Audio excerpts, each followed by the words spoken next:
You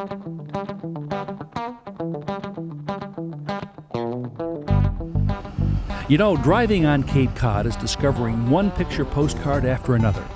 Lighthouses, boats, beaches. But one of the best things about exploring these parts are the surprises that you find when you leave the highway.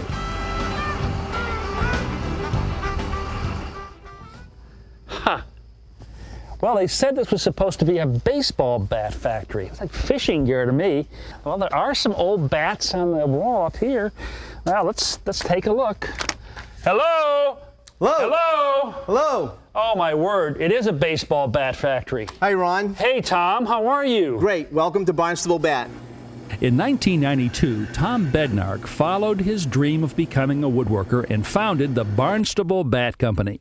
Now, making up to 200 baseball bats a day, the company's a hit, from the little leagues to the majors. So how in the world do you make a baseball bat from scratch? Well, I'll talk to a player, someone like Trot Nixon of the Red Sox, get his dimensions squared away in my head, and I'll make a pattern out of plywood. Turns out making baseball bats is part science and part art. So, file it up nice and smooth, So just like this. End up with something like this. The template is then mounted on an automatic lathe.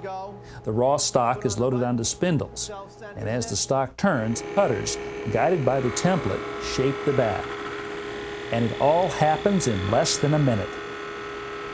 The art is to get it to the player's specifications within probably 10,000ths of an inch each time in all the dimensions, and then have the weight absolutely true.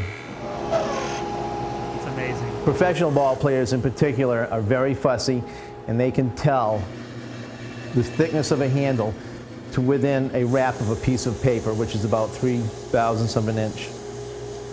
And it just has to feel that when you pick it up, I am going to hit that baseball a mile.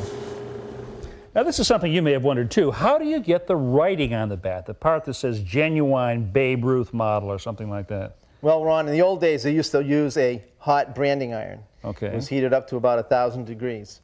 Today, we use a computer and a laser to do the same thing.